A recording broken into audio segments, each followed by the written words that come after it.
শিক্ষী একাডেমিতে তোমাদের সবাইকে স্বাগতম। ষষ্ঠ শ্রেণীর প্রিয় শিক্ষার্থীরা, আশা করি তোমরা সকলেই ভালো আছো। শিক্ষার্থীরা, আজকের এই ক্লাসটিতে আমরা আলোচনা করব তোমাদের ইংরেজি প্রথম পত্রের লেসন 6 থেকে। এই লেসন 6 এর টাইটেল হচ্ছে ইট স্মেলস গুড। এর মানে হচ্ছে ঘ্রাণটি দারুণ। এখানে স্মেলস মানে হচ্ছে ঘ্রাণ বা সুবাস। এখন এই লেসনটির শুরুতেই বলা হয়েছে after completing the lesson students will be able to, অর্থাৎ এই পাঠটি শেষ করার পর শিক্ষার্থীরা সক্ষম হবে। এর মানে হচ্ছে এই পাঠটি শেষ করে শিক্ষার্থীরা যে বিষয়গুলো সম্পর্কে জানতে পারবে। প্রথমেই রয়েছে আস্ক অ্যান্ড আনসার কোয়েশ্চেন্স। এর মানে হচ্ছে প্রশ্ন করতে পারবে এবং উত্তর দিতে পারবে। আর এরপর রয়েছে participate in short dialogues and conversations on familiar topics. এর মানে হচ্ছে পরিচিত বিষয়গুলোর উপর সংক্ষিপ্ত কথোপকথনে অংশ নিতে পারবে। এখানে ডায়ালগ মানে হচ্ছে সংলাপ এবং কনভারসেশনস মানে হচ্ছে কথোপকথন। আর ফ্যামিলিয়ার টপিকস মানে হচ্ছে পরিচিত বিষয়। আর শিক্ষার্থীরা পার্টিসিপেট মানে হচ্ছে অংশগ্রহণ করা। তো এবার চলো আমরা এই লেসনটির প্রথমে অ্যাক্টিভিটি এতে চলে যাই। এখানে বলা হয়েছে read the passage and the dialogue below. এর মানে হচ্ছে নিচের অনুচ্ছেদ এবং সংলাপটি পড়ো। তো শিক্ষার্থীরা, এবার চলো আমি তোমাদেরকে এই প্যাসেজ এবং ডায়ালগটি প্রতিটি লাইন বাই লাইন অনুবাদ সহ বুঝিয়ে দিচ্ছি। ইটস স্যাটারডে, আজ শনিবার। মিলাস স্কুল ইজ ওপেন। এর মানে হচ্ছে মিলার স্কুল আজ খোলা। এখানে ওপেন মানে হচ্ছে খোলা। But Friday and Saturday are father's weekly holidays. তবে শুক্রবার ও শনিবার বাবার সাপ্তাহিক ছুটির দিন। শিক্ষার্থীরা, এখানে উইকলি মানে হচ্ছে সাপ্তাহিক এবং হলিডেজ মানে হচ্ছে ছুটির দিন। আর উইকলি হলিডেজ মানে হচ্ছে সাপ্তাহিক ছুটির দিন। Father sometimes love to cook special dishes for everybody on স্যাটারডেজ। এর মানে হচ্ছে বাবা প্রতি শনিবার কখনো কখনো সবার জন্য বিশেষ বিশেষ খাবার তৈরি করতে পছন্দ করে। এখানে সামটাইমস মানে হচ্ছে মাঝে মাঝে বা কখনো কখনো। লাভস টু কুক মানে হচ্ছে রান্না করতে পছন্দ করে। এরপর স্পেশাল মানে হচ্ছে বিশেষ। এরপর ডিশেস মানে হচ্ছে রান্না। ফর এভরিবডি মানে হচ্ছে সবার জন্য। আর অন স্যাটারডেজ মানে হচ্ছে শনিবারে। It's 2 o'clock, time for Mila to come back from school. এর মানে হচ্ছে এখন 2টা বাজে, মিলার বিদ্যালয় থেকে ফিরে আসার সময় হলো। ইটস 2 o'clock মানে হচ্ছে এখন 2টা বাজে। আর কাম ব্যাক মানে হচ্ছে ফিরে আসা। ফ্রম স্কুল মানে হচ্ছে স্কুল থেকে। Mother is setting the table.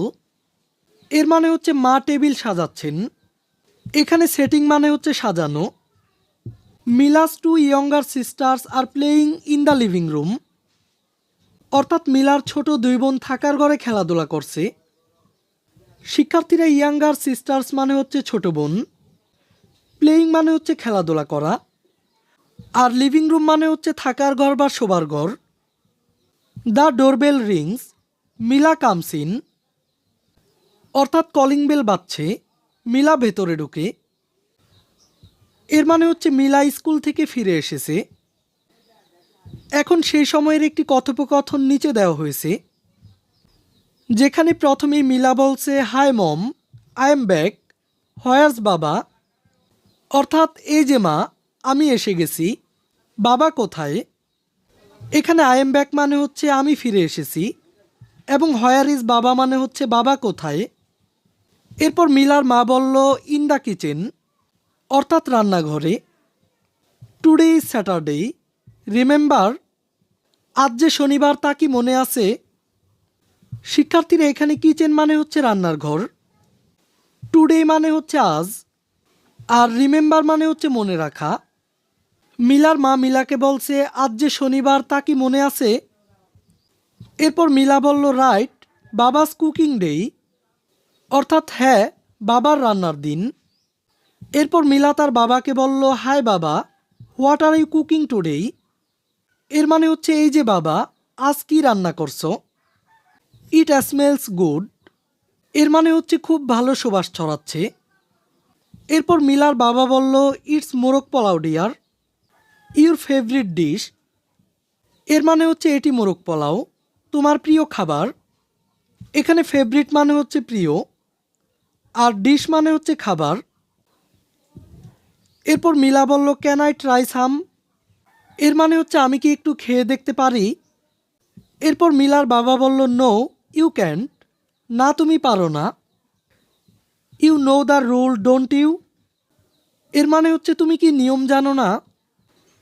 এখানে নো মানে হচ্ছে জানা এবং রুল মানে হচ্ছে নিয়ম। Go and wash your hands first, অর্থাৎ মিলার বাবা তাকে বলছে প্রথমে গিয়ে হাত ধুয়ে নাও।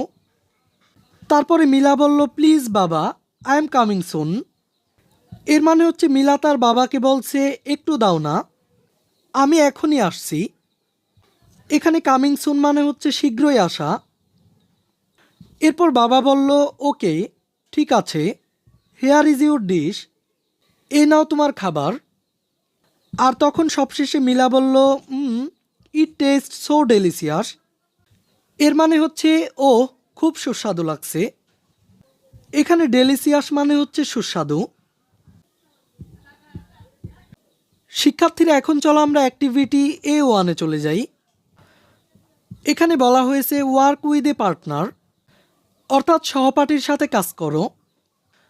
Ask and answer the following questions, এর মানে হচ্ছে নিচের প্রশ্নগুলো জিজ্ঞাসা করো এবং উত্তর দাও। তো এখানে আমাদেরকে 4টি প্রশ্ন করা হয়েছে।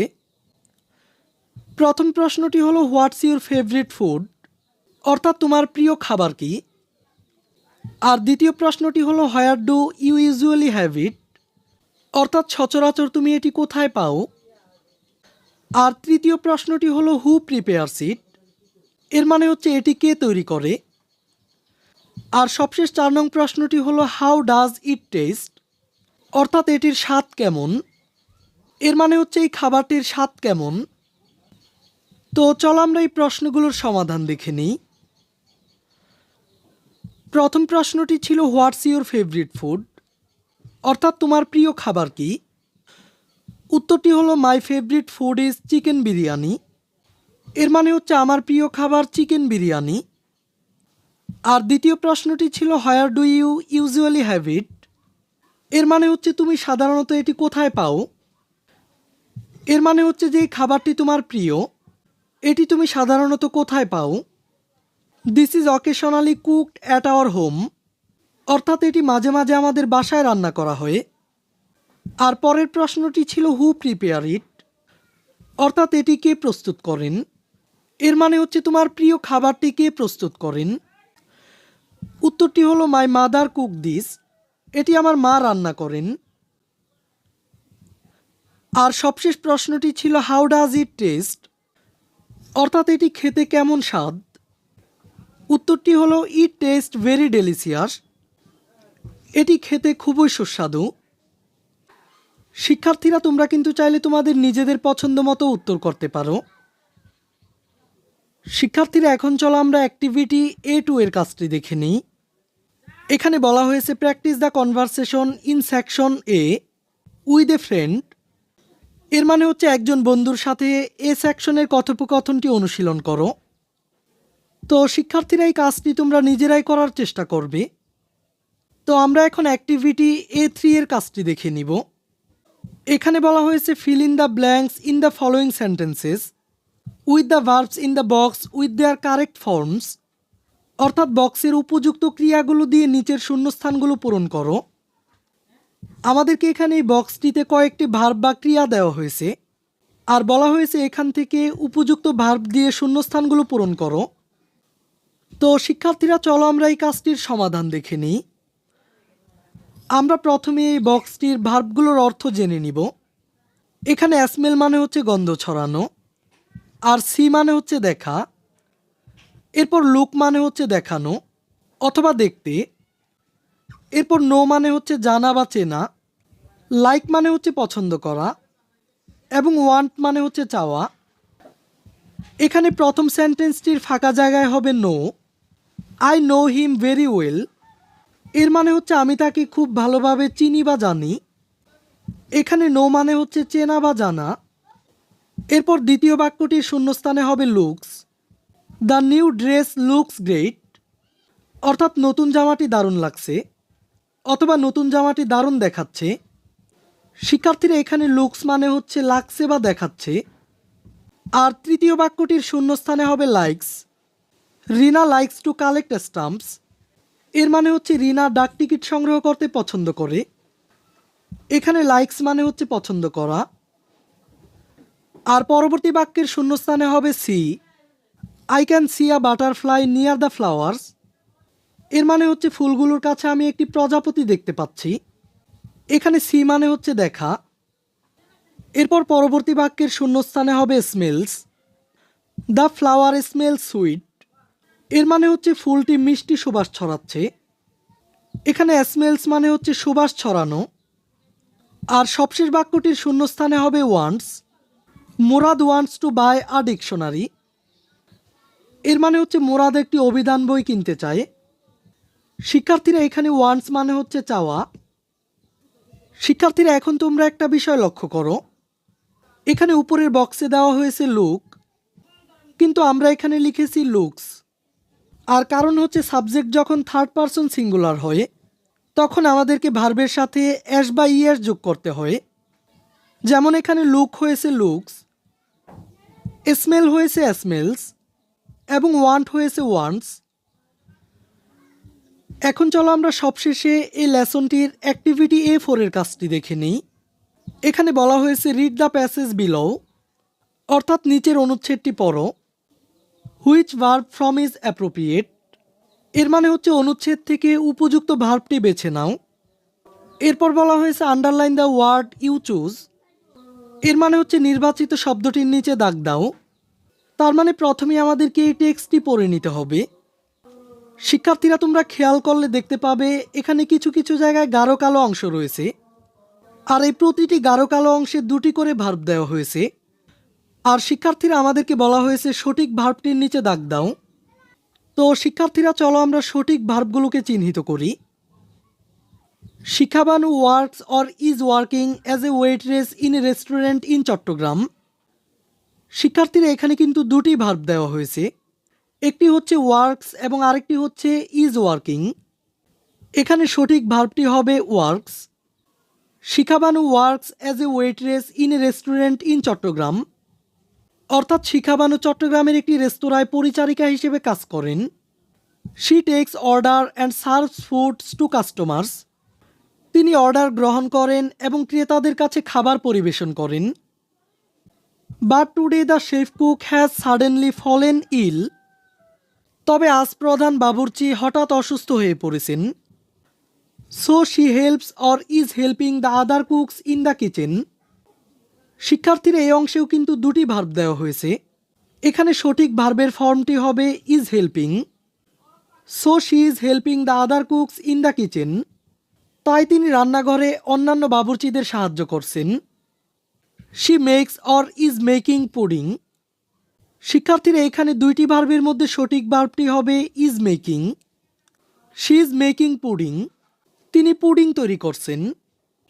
She thinks or is thinking of her son Priyam. এখানে দুইটি ভার্বের মধ্যে সঠিক ভার্বটি হবে thinks. She thinks of her son Priyam. এর মানে হচ্ছে তিনি তার ছেলে প্রিয়ম সম্পর্কে ভাবলেন। How he loves or is loving pudding. এখানে দুটি ভার্বের মধ্যে সঠিক ভার্বটি হবে loves. How he loves pudding. এর মানে হচ্ছে সে পুডিং কত বেশি পছন্দ করে। She wants or is wanting to make a pudding for Priyam when she goes back home today.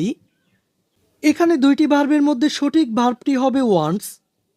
She wants to make a pudding for Priyam when she goes back home today. অর্থাৎ আজ বাসায় ফিরে গেলে প্রিয়মের জন্য তিনি একটি পুডিং বানাতে চান। Suddenly she here's or is hearing someone says the pudding is done.